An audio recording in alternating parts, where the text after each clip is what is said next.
right here. Here's the bottom, everyone. And good morning. This is Megan Putz, your biology lead from the University of Hawaii. We are currently doing our 11th dive of the Deep Connections expedition at Veatch Canyon. We are currently at a depth of 1,346 meters. Good morning, everyone. This is Jeff Veltz, your geology lead on expedition EX1905 Leg 2, Deep Connections. And as Megan mentioned, we just settled on the bottom here at Veatch Canyon, which we had a very spirited debate before the dive on the exact pronunciation of. But we've said Veatch, this is the company line, and that's what we're doing from here on out. That's 50 meters. So today's dive will explore a steep wall on the eastern side of this canyon that has been predicted to have a number of different types of deep-sea corals and should support a high-density deep-sea coral and sponge community. Yeah, and as we always try to do, generally speaking, on descent, we have arrived on a fairly fluffy and soft substrate to make bottom. We do that just to build in an extra factor of safety for our ROV team for landing, so that if in case anything does happen, there's at least soft bottom, but that doesn't really happen. So we are, surveying around. We see some benthos, including, as Megan said, a cusk eel that we first saw. I believe those are little sharks, right, Megan? Like lantern sharks or dogfish? Yeah, those are lantern sharks that came by to check us out. They tend to be pretty curious about what we're doing down here. And then I'm also seeing some cusk eels and synaptobrinket eels. So those are cutthroat eels swimming around. There's also a ctenophore floating by and a suggested shrimp. So lots of life down here at the bottom, and there are also a number of holes and pits. So there's some animals that will create tunnels and burrows in the sediment in these areas. So keep an eye out from some pretty cool animals hanging out in those holes. Great. Yeah, we saw a lot of those great ctenophores yesterday during our midwater dive, including jazzier versions that were bright red colors, one of which we brought aboard and were oohing and eyeing at in our wet lab when we were doing sample preparation. It was pretty cool, still beating its comb rows. Ctenophores are commonly known as comb jellies. They're very, very soft-bodied and super fragile. Which was all the more amazing that our suction sampler on Deep Discover, the ROVs whose view you're seeing on camera 1, collected in pretty much perfect condition, other than those extremely delicate feeding tentacles that we couldn't get aboard in one piece. I think we're seeing a flounder or something swimming away from us. Watch, Lee, this is your pilot speaking. Skittering across the sediment. Go ahead, pilot. Yeah, we're all set up and ready to start the dive. Alrighty, let's go. So guy's trying to get away from me. Yeah, and it is a flounder or flounder-like thing. You can definitely see that right-left compression of the body pretty obviously, just because there's a fin on top of it, unlike the monkfish-style body, which is that top-down compression where the fins are off to the side. Is it a flounder, Megan? Yes, it is a flounder. We can see the eyes are both on the top of its head, but it's actually technically the side of its face, because these fish are laying on their sides. Yeah, and the eyes migrate from when they're juveniles to when they're adults to both be on the same side of its head. Yeah, the same body plan as those really majestic and enormous halibut that we saw in the unnamed minor canyon north of Kinlan Canyon during this expedition. And what a great expedition it's been.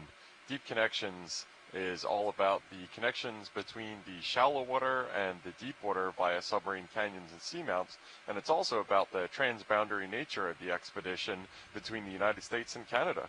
We started in Canadian waters in Halifax, Nova Scotia, and our final port call is going to be Rhode Island, Kingston, And the interagency collaboration that we've had during this expedition between our U.S. agencies, such as NOAA, of course, the U.S. Geological Survey, and then our Canadian partners at the Geological Survey of Canada and Fisheries and Oceans Canada, has just been absolutely fantastic.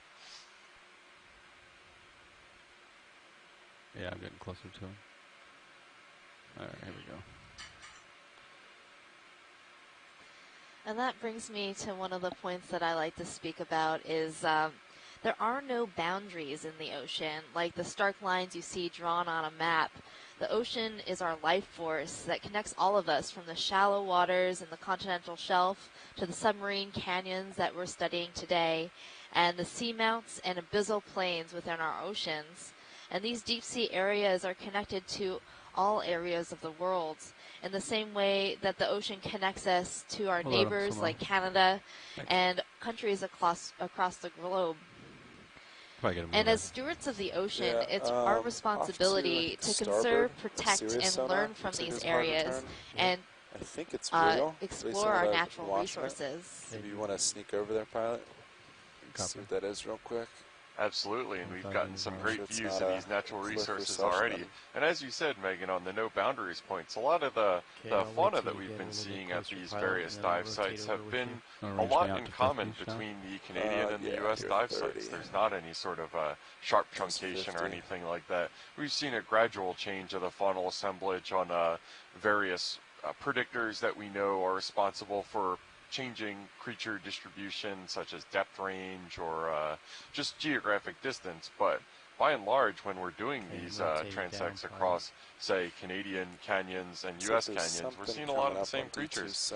And so it's really great to, instead of having to talk about this at a conference months or years later with Canadians who happen to be studying their side of the border, we're doing this in real time, and we're having these conversations with colleagues such as Ellen Kenchington and Lindsay Beasley at Fisheries and Oceans Canada, and conferring and confirming what we're seeing, and it's just a really great model for doing science without borders between us. Probably a big rock. Yeah, probably just rock.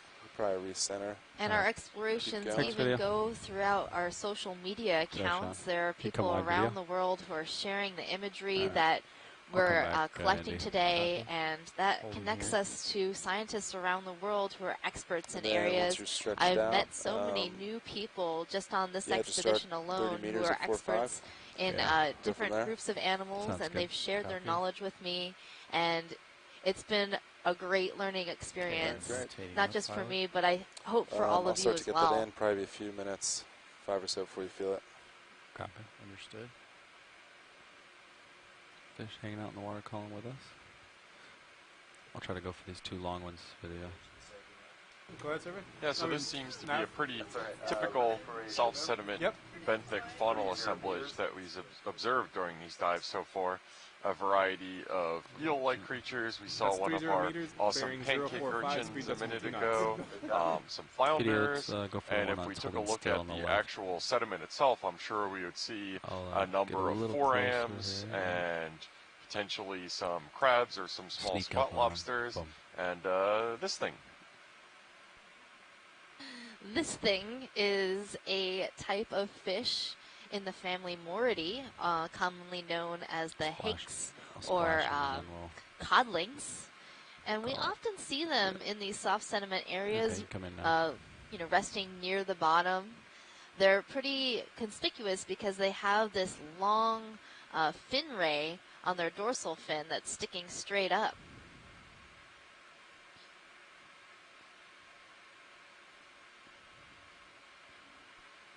Yeah, and it threw me off because this is a lot brighter and different coloration than a lot of the codlings that we've seen on dives so far, which I'm used to seeing that gray, steel gray, or dark blue color for these. So I totally would have known what it was if it was just the color that we would have been seeing. Yeah, the ones we've been seeing were Antimora, those darker colored ones, but this one is something different that we haven't yet seen during this expedition. So I'm not familiar with this particular fish, but I can tell you what the family is just because I've seen this type of fish before, just not this species. Yeah, and it looks like it's got some sort of parasite up near its dorsal fin. I've never seen that before. I'm also really enjoying the little tubule it has pointing out the end of its nose. Yeah, it looks like it's got a few of those parasites on its fins as well as on top of it. And we've definitely seen a number of those on fish during our dive so far. Yeah, parasites on fish are pretty common, and a lot of fish have parasites within their bodies as well. Fish here.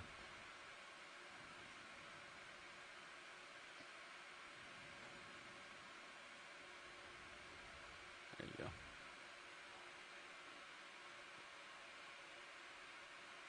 It's a really beautiful color too. This sort of rosy color with a spiked nose. My common name for this little fish will be rose-colored spiked nose hake. I like it, and I'm sure that's inevitably going to be what the true common name is too. Yeah, it looks like it has two little tubules coming out either nostril. It's pretty cute. Yeah, now that we're getting a zoom on the substrate, we can get a view of some of the stuff that we were expecting to see in this fine-grained sediment that we've seen. These include forams, those little tubes that you see. I thought I saw a couple small xenophyophores, which end up looking like little spaghetti mounds on the seabed. Not as many of them as in areas that we've been before. As well as a couple little what look like shrimp darting around. And if we happen to take a look within the seabed, in the substrate, we'd see a whole other world below of organisms living within the sediment instead of on top of it. Pilot's clear. We can keep going. Thanks. There's a xenophyophore. That's right. These xenophyophores can be some of the most abundant creatures that you see in these soft sediment environments.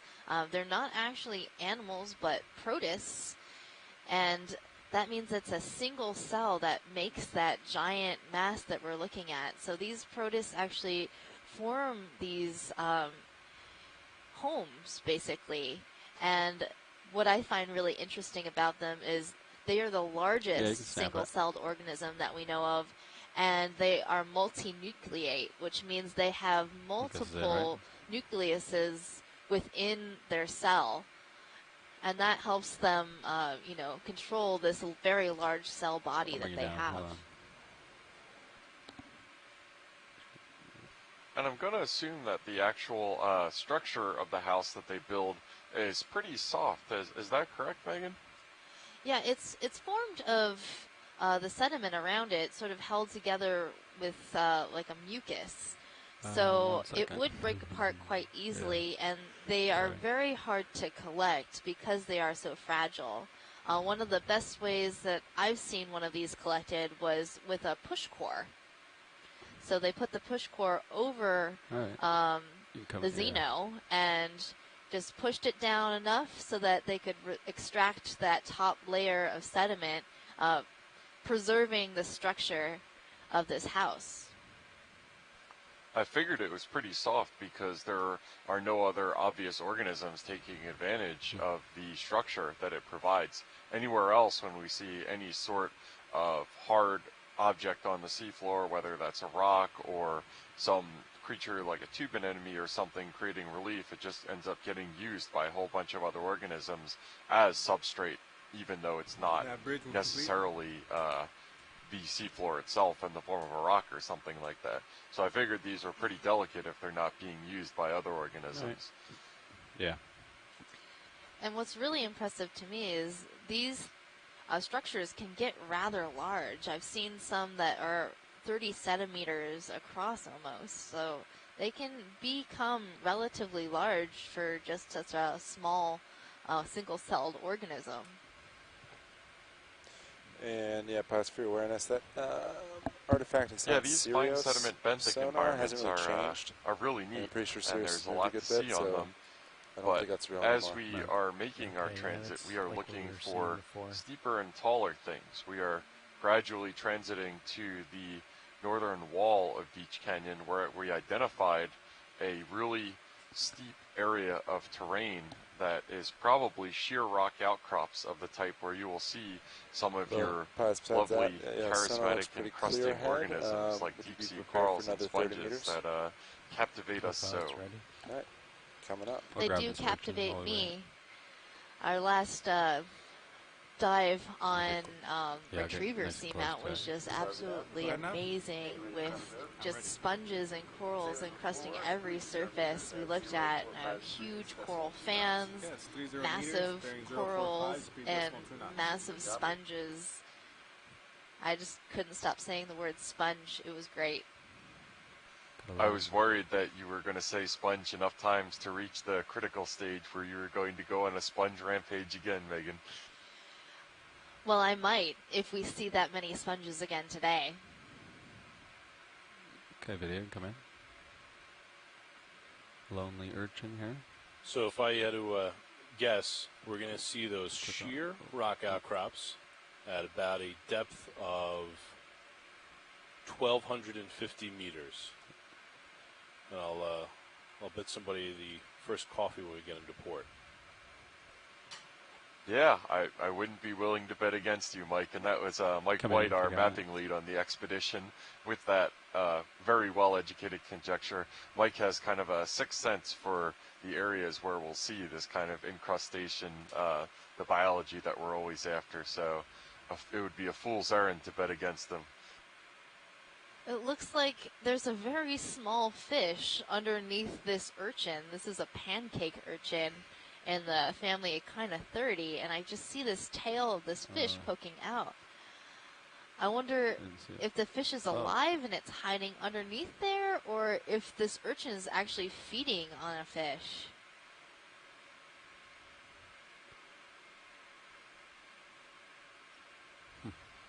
And this is the variety of pancake urchin that we've been seeing for the most part on this expedition.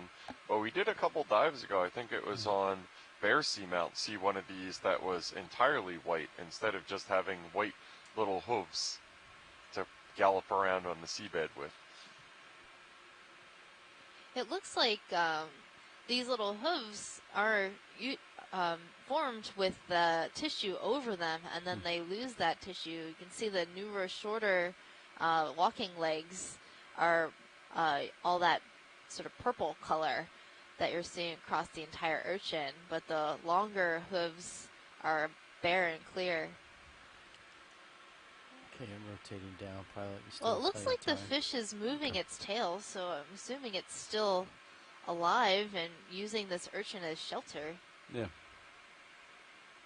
Get a full frame. And then yeah, Scott France, our science advisor for the OER program, speculates that this might be a juvenile cusk eel that is known to associate with the urchins.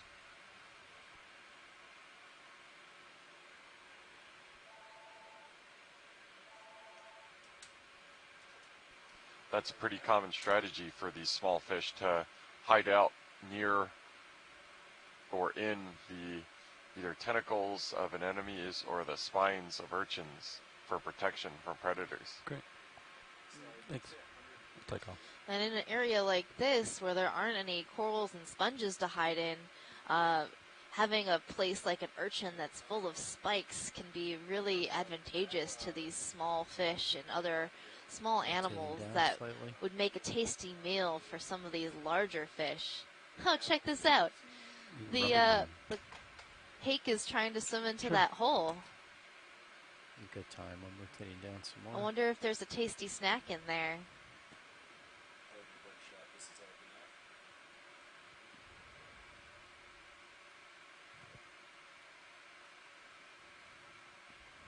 I think he was looking, but I don't know if he got anything.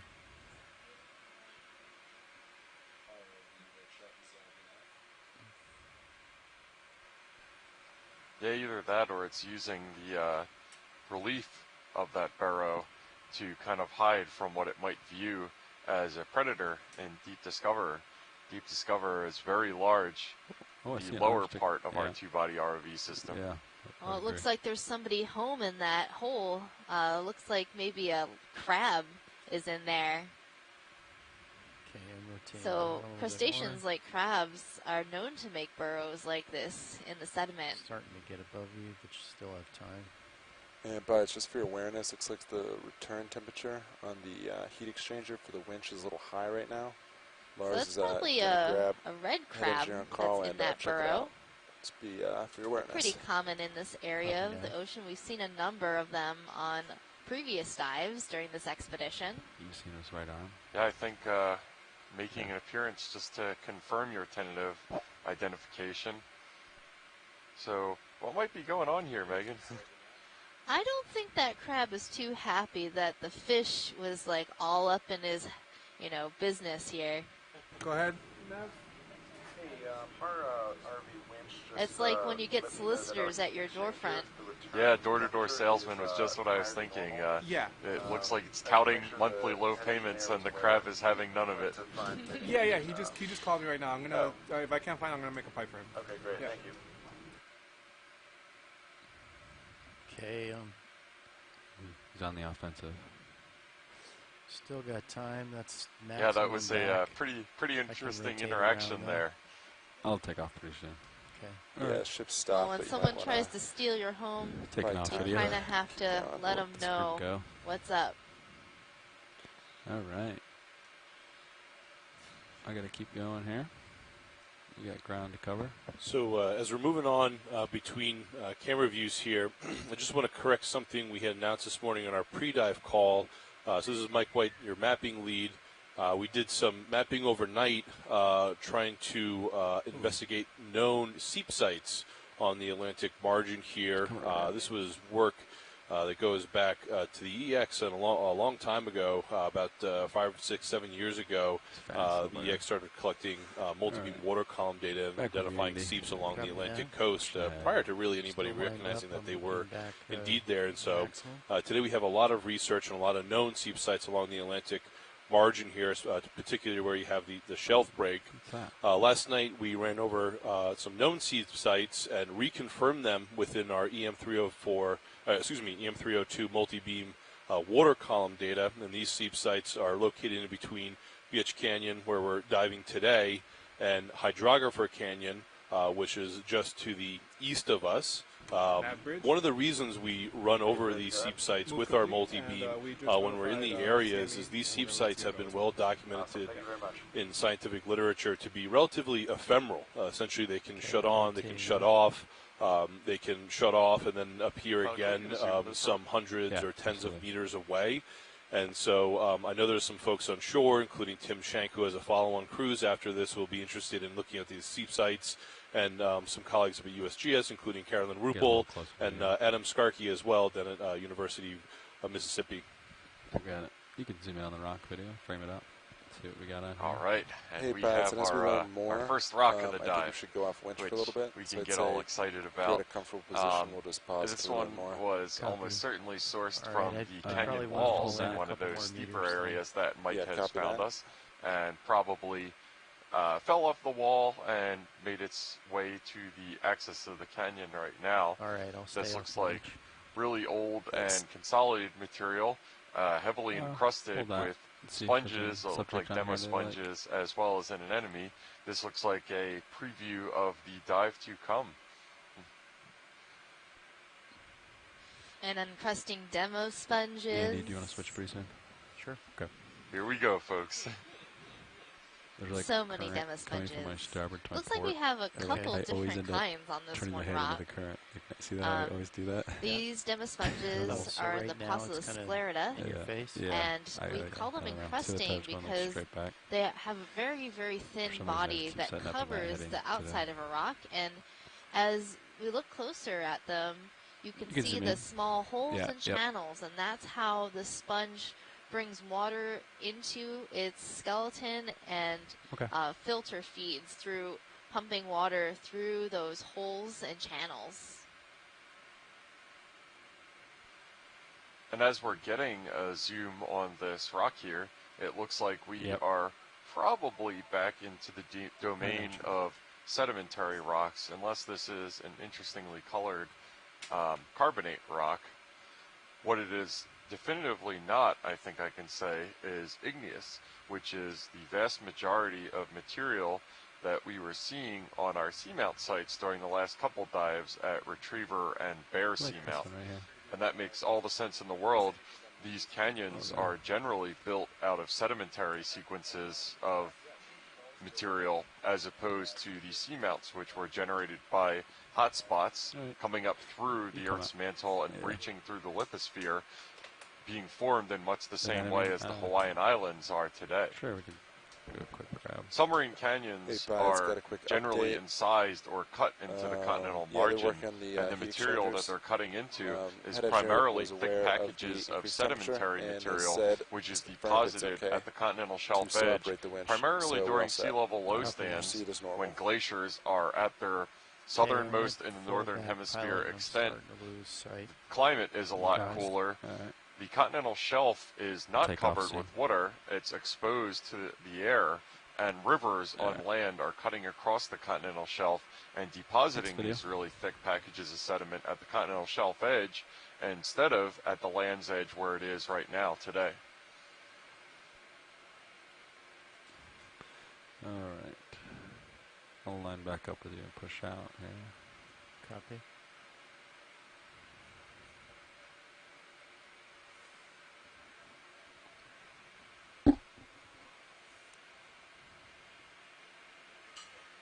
Another big rock here.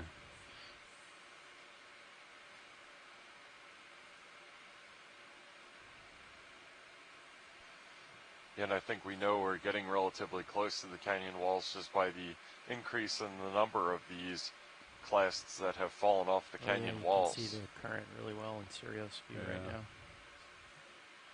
Well, actually, do you need a close look at this rock, or else I can... snap zoom is fine. Snap zoom, okay. Thank you. I'll keep moving here. Yeah, you can snap it. I have a feeling we'll see plenty of rocks today. Yeah.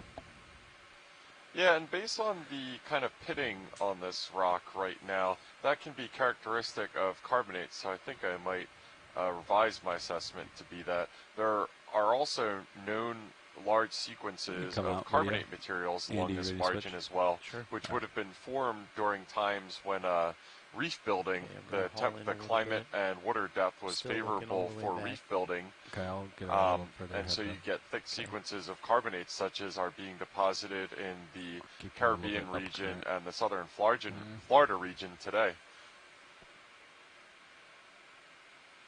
Okay, I'm rotating up now a little bit. Line you back up. Ooh, there's something hiding under there. And a lot of those would have been deposited, the carbonates would have been deposited earlier when the Atlantic margin was still rifting, so when they were still spreading apart and the water depth was generally a lot shallower. So those are old sediments. I don't know my geology well enough to say exactly how old those periods were when reef building was occurring, but old. Yeah, we're just about back in standard alignment. Looks like this one's been spinning around with the current. This stick here. Yeah, it sure does. Maybe it's I think it's a piece of line. Yeah, that's a piece of line, and it's probably stuck in the ground, in the sediment, and then it's just been spinning around, causing this circle. Marcy, are you interested in the biologicals on this, or should we keep moving? We can keep moving, pilot. Thank you. Yeah. So we're seeing your favorite, those Venus flytrap anemones, all along this line. And this isn't the first time I've seen this type of pattern formed on the sediment based on the motion of the currents moving an object in a circle. There's a type of black coral that also does this, and it anchors itself in sediment. And in the curtains, it just drifts around in a circle, and you'll see that same type of pattern etched into the sediment. Yeah, 30 meters, bearing 045, speed decimal. It's interesting, obviously, the line is from humans, so you can't rule out the fact that humans might have had something to do with the motion of that line as well. But it could also be just currents within the canyon itself. We did a dive a little bit early before we headed into port to weather out Hurricane Dorian. in Oceanographer Canyon, where the bottom currents were really extreme, probably over 50 centimeters per second, and the ability to move that something like that line would have been very possible. Yeah, I don't think people had anything to do with the movement of that line. It probably got here because it was a lost piece of equipment and then just got buried in the sediment and has been moving ever since. No ground faults, that's good.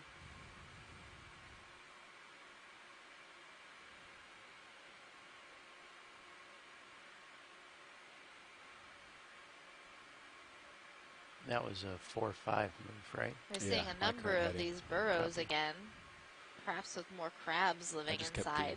I kept looking starboard because it's like natural to like look into the current, I guess, for me at least. I don't know if you have the same, but yeah, and looking at our navigation screen, it looks like we're making our way towards where the contour lines, or the lines of equal depth, are getting closer together on the map, and that means that we should be getting into steeper terrain soon. yeah, I think Sean's got us on the move again. Yep, we're en route. Copy. Yeah, pilots, and as we approach, direction of travel is going to be around 4.5, but you might pick up the slope more like 0.70 for your awareness. But still pretty flat where you are. Maybe approaching a 20-degree slope.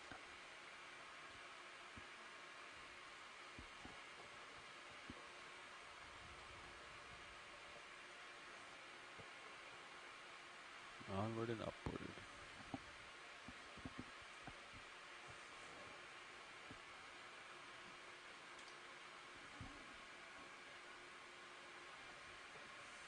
See if I can see down into this hole. So while we're waiting to keep moving along, there was a paper actually written about the commensalism between the pancake urchin we were just viewing and that small juvenile cusk eel. And that wasn't it describes the relationship between the cusk eel and the pancake urchin. And this interaction was observed near Bear Seamount, which we were diving near yesterday and also 2 days before that, and other New England seamounts during ROV dives. And those observations were made at a depth just a bit deeper than what we are at today, but we're seeing again another example of this interaction where the cusk eel forages around the periphery of the urchin and takes refuge at the base and among the spines of that urchin for protection from predators.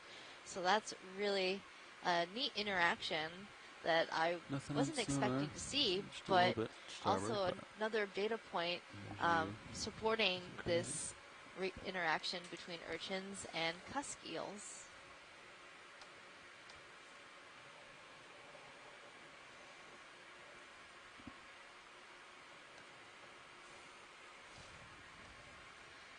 And that's what's so interesting about doing the explorations that we do with the Okeanos Explorer, because we never know what we're going to find, and sometimes we find things that other people have seen before, but that just supports what has been observed before. We learn a little bit more about what's a rare occurrence or what's common, because we know so little about our deep sea and what's happening down here. Every observation is important.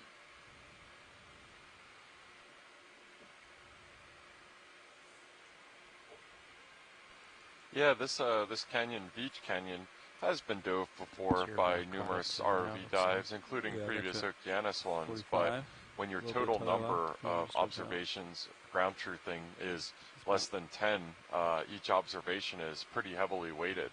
So this is a relatively well-surveyed area in terms of a lot of the areas have never been dove before ever, but that's a relative term, as I implied. Areas, but yeah, we'll still keep them going at a safe speed. That's good. It's sort of like saying if you've been to a place twice, you're an expert. And you know that is not true, you know. Every time you go somewhere, again, you see something new and exciting, and you get to, you know, experience things that you might not have experienced the first time around. It's sort of like rewatching the same movie, even though it's not the same movie. In this case, it's a completely different area that we've never explored before. Yeah, and sort of a unique feature of this canyon, a sheer wall that we're going to be exploring today. And I believe the other dives that have been done in Veatch Canyon are actually a number of miles away from us. These canyons are very large, and they span, you know, miles and kilometers of space, and they also span a wide variety of depths, from, you know, 350 meters down to, you know, 3,000 meters.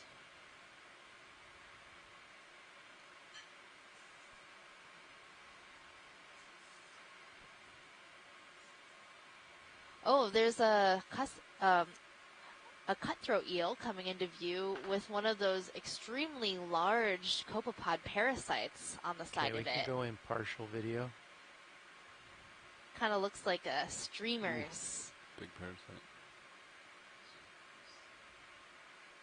And you'll notice that eel sort of back. bumped into the sediment, and that's because sometimes they get a little distracted by our lights. We've had a question before on social media about how our lights impact the animals down here, especially the ones that still have eyes. And we don't actually know the true answer to this, but what we suspect is that it's the same reaction that you would have if someone were to come into a dark room and shine a flashlight in your eyes. It's startling and blinding for a few seconds, but they easily recover and continue about their day.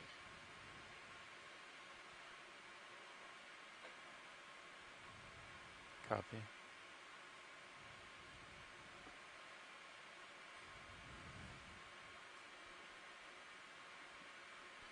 Yeah, and it looks like so far, in addition to a lot of these debris sourced from the walls of the canyon, we're seeing a fair amount of human-sourced debris as well, which shouldn't really be too surprising. We've talked a bit during this dive about the deep connections these canyons provide between the continental shelf and the deep sea, and the continental shelves are by far the most active areas of human activity in the world's oceans. Where humans have a lot of activity, humans leave their mark almost inevitably in the form of just the trash that we distribute quite broadly anywhere we go. So these canyons serve as focusing conduits in the physical oceanographic sense for transporting material between the continental shelf and the deep sea, and therefore it shouldn't really be too much of a surprise that a lot of the representative material on the continental shelf, unfortunately including trash, ends up here. Good. Copy that.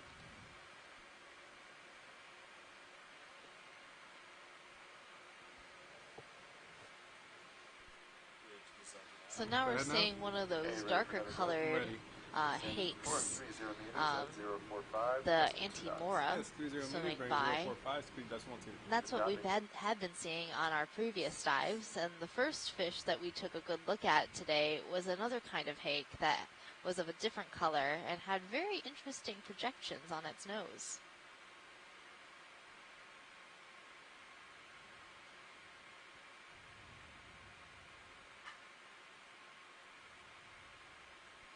Yeah, and it looks like we've reached the foot of the canyon wall. We can start to see out in the distance the slope is increasing, as well as the amount of rubble and talus. Talus is just a term for the fan of material that ends up at the base of a steep wall as it comes off, and it kind of forms into kind of a pyramid or a half pyramid or cone shaped geometric shape.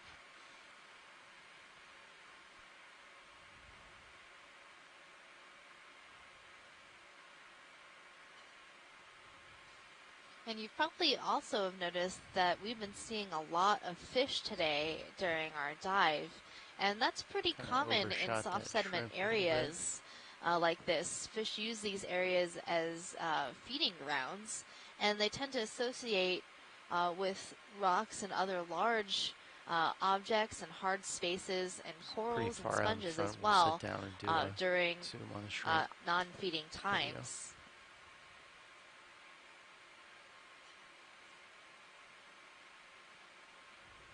I've also been spotting a number of shrimps hanging out on the bottom. Is it just me or does this monitor have like waves that go by? Some of these shrimps are likely long-legged shrimps, Nematocarcinus. Interesting. And then off to the right is a rat-tail fish in the family Macuridae. Okay, you can go in partial video.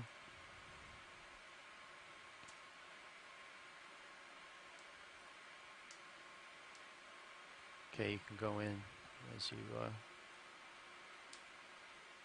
think I'll be able to hold And this. I can see how they get the name long-legged shrimp. It looks like a combination of a spider and a shrimp. And this shrimp is a female carrying eggs. You can see the egg messes that are on her pleopods, those swimming legs that are modified in the back of the body. It looks like that might also be one of those sessile sea cucumbers that were pointed out to us a few dives ago. That really translucent looking one to the right of the shrimp. Okay, I can get a little bit closer. I don't believe those are sessile. They do walk around. They have those little legs. The common name for those little sea cucumbers that have legs like that is sea pig.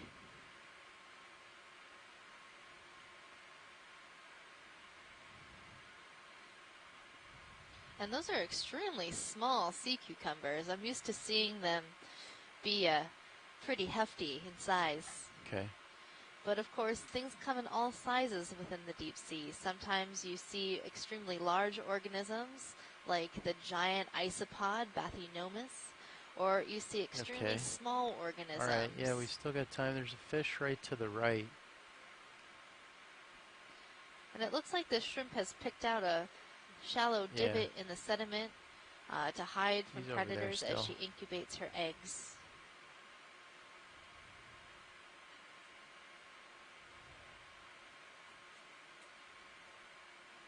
And this little rat-tail fish has stuck around I'm on the move. for its close-up. 70. Copy.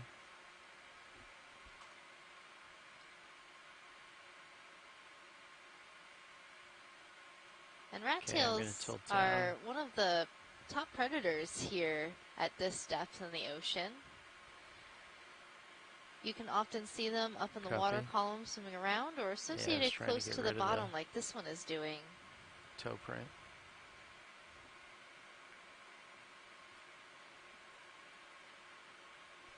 We saw a juvenile rat-tail during our midwater dive yesterday, which had a lot more of a translucent color. Probably helped it hide better in the water column. Okay, I'm going to push out, co-pilot. Copy. Yeah, I'm right above you. Go up slope.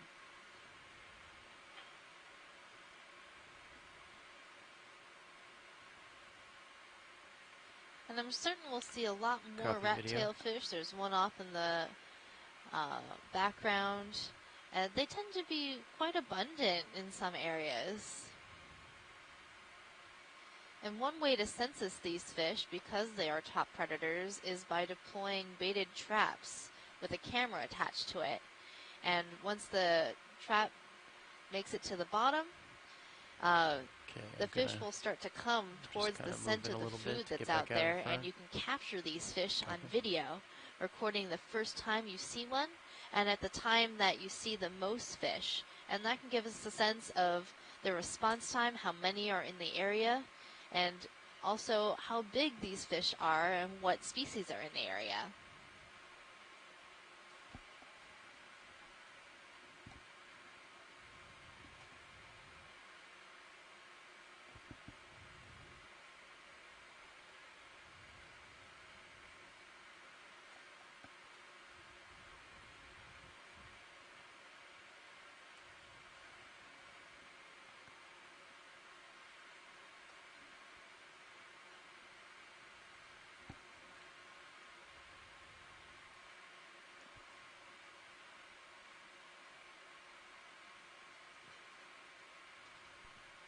Alright, pilots, based on sonar, looks like slope There's starting to another increase, hake which swimming agrees with by. high pack. Copy. Nav bridge move complete.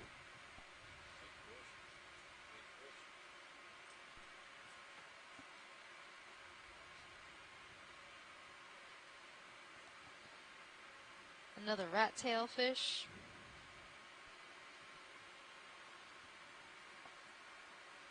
And getting back into this debris field that we've seen so far.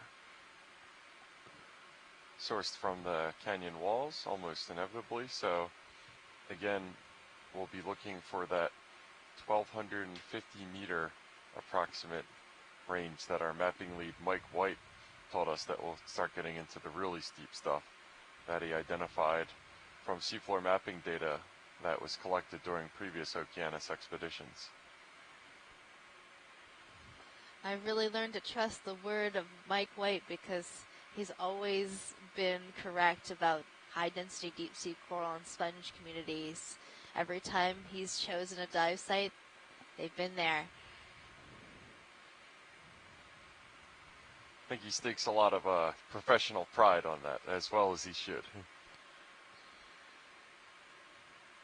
And it's pretty good. So what we're trying to do is, it seems like we're always trying to find these communities, and should be slowing we're trying down, to actually figure out how to 20 predict moves, where these communities might be. So a lot of people have been working together to create predictive models and habitat suitability models, showing us where you expect coral and sponge communities to be. And a couple of the people working on that 20 meters at 050. Are Matt Pody and Aaron Kornbluth, who have actually chosen this dive site today based on the predictive models that they've created. And what we're doing right now is, trying to select for sites where we think we might find these communities, and whether we find them or not, we do have really important information that will inform our model and help revise our model to make it stronger and better at predicting where we might see these areas of high density corals and sponges. So right now we're not seeing corals and sponges, which is a really good observation because it provides information to the model, and we can help refine these areas. But where we really expect to see them is on that sheer rock wall. And if we don't see them there, that's going to be a really interesting data point because we almost always see corals and sponges on rock walls. Of course, we don't know that there's a rock wall there for certain. We expect it to be there based on the slope and bathymetry information that we collected during our mapping expedition.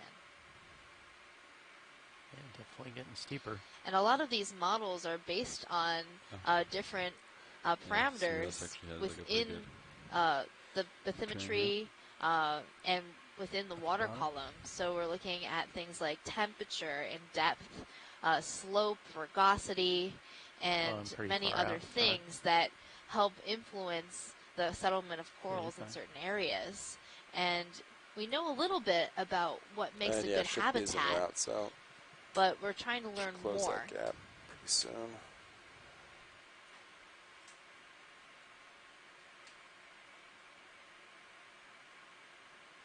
The current's definitely starting to have a downward component. Copy. Did it just see by us a little bit, or? Yeah, and another really important predictor for habitat suitability is going to be the geology of the area.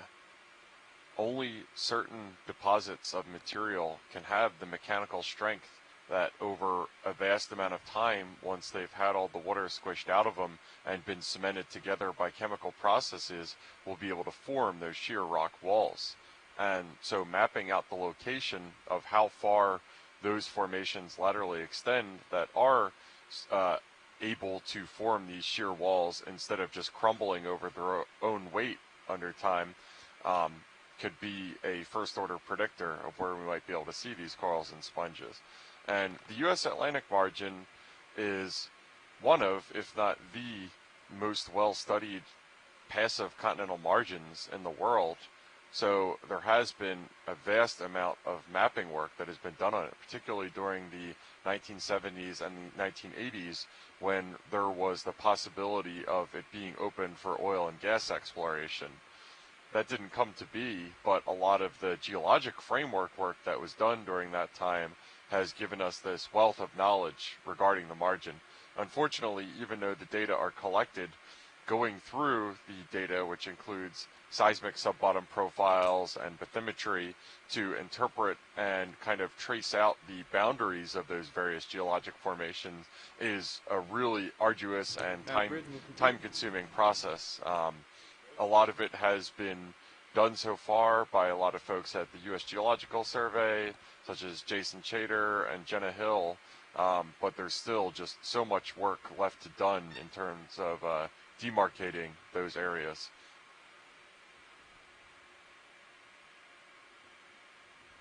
We have our first starfish of the dive, sea star, starfish.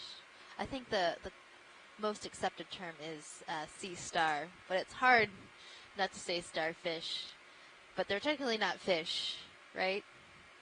But that's what's in a common name. It's common names for things can it might be beneficial to have very Sirius widely, face 070, depending on where you are and who you talk slope, to. But I'd like to continue moving at 050.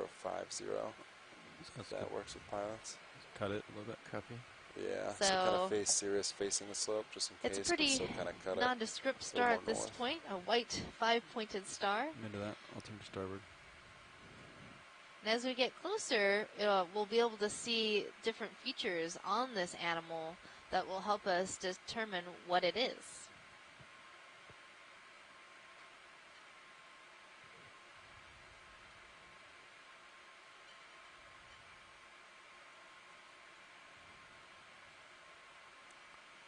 Okay, you can go in partial video. Okay, I'm trying to pan. So this sea star has these sort of ribs along its arms, and it's on soft sediment. Sorry. That's a very distinctive feature. Oh, with the heave, I think. Trying to prevent that here. And Megan right now is paging through the Okeanos OER field guide, looking for comparable, previously documented species on ROV dives to try to find the best match. So I believe we've seen this star before, and I'm having a hard time remembering what it's called. That's why I like to use my deep sea animal guide. Okay, if we get lucky, we may be paid a visit by our walking, talking echinoderm encyclopedia, Chris Ma, on land. If there's anything you want video in terms of the shot, just call it out. Okay. This is Chris Ma. Hey, Chris. Is that Chris Ma's music I hear? It is indeed. I'm happy to have you guys on the canyons again. So the animal that you're currently looking at is this is what's called Neomorphaster, and so this is probably the species Neomorphaster forcipatus. This occurs on both sides of the Atlantic. On the West Atlantic with sort of the North American side, and then on the East Atlantic, on the European side, there's a different species on that side. This is a distant relative of the intertidal sea star Asterius. This is in a separate family, the Stycastridae. These have a very interesting just geological history because these occur in the phylogeny much earlier than some of the more recently derived the sea stars that have been around, sort of more recently, like such as Asterius.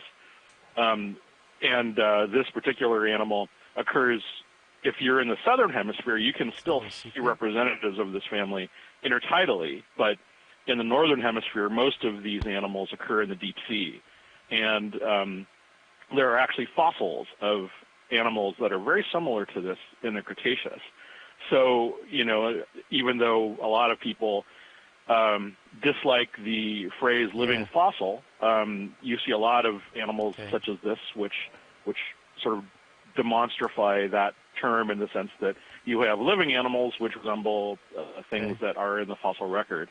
We don't know very much about these sea stars, but they have little sort of pedicellaria, little claws on the surface, as opposed to claws, you know, wrapped around the spines, which is what you see in sort of other asteroid sea stars. Sediment's the current. That's not me, is it? Yeah, one of these days I hope to see. Sorry about that video. We encounter these a lot in museum collections, and yet we've never seen them feeding or sort of observe them doing anything more than sitting on the substrate. I mentioned before also that in terms of numbers, we get these in museum collections, you know, when they're trawled by nets. There are, you know, dozens, if not hundreds of them sometimes that come up at once. And I think that's largely because they're so abundant, but the trawls don't give you an idea of how sort of spaced they are, how they distribute themselves on the deep sea bottom. And so we might see a lot of these, but they'll be spaced like meters apart. And so there's a lot to be said about seeing these in situ and being able to observe what they're doing, which could conceivably be, in this case, feeding on the sediment, if that's indeed how they live. So a good start, always one of my favorite animals. They have a very attractive sort of almost sort of fossil appearance, but I obviously that, you know, they're alive. So anyway, thanks very much. Looking forward to the rest of the dive. Hey, one more question, Chris, while I've got you here.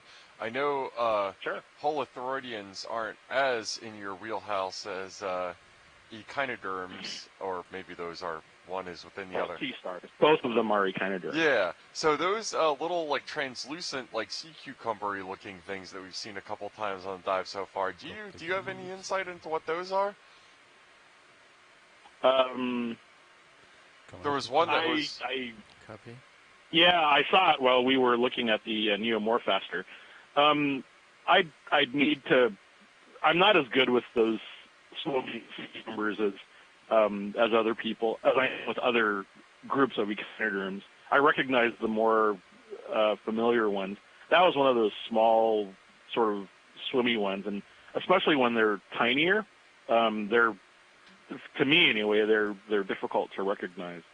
Well, we might have the first yeah, I'll look at the next time you see one, I'll sort of look it up and see if I can get something that is a little closer in terms of like the family or whatnot. But yeah, I'm sorry, the cukes are, like I said, I recognize a few of them, but that particular one isn't something that I'm like really great with. No worries. You have some urchins. Yeah. Pilot, can we zoom that pink urchin? Absolutely. All right, I think we're coming into view on some urchins and corals and stuff. It's kind of a pretty steep angle. Maybe put the right toe down and then look at it from that side, but I don't know, the current might be a little awkward. Okay. Or like left toe right on it. Get real close up. Yeah, I was taking a look at that sea cucumber, and no, so it looks like set. one of those swimming sea cucumbers in the family Elliptidae. It looked like it might have had some of those walking legs. The left toe? Yeah, on that. All right. Hard.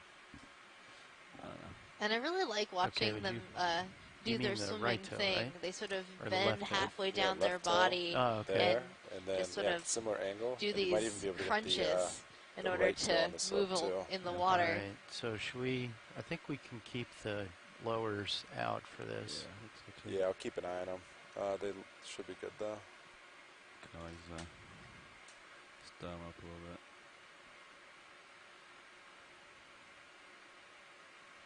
Okay. And I'm also looking at this coral between bamboo coral or primnoid coral.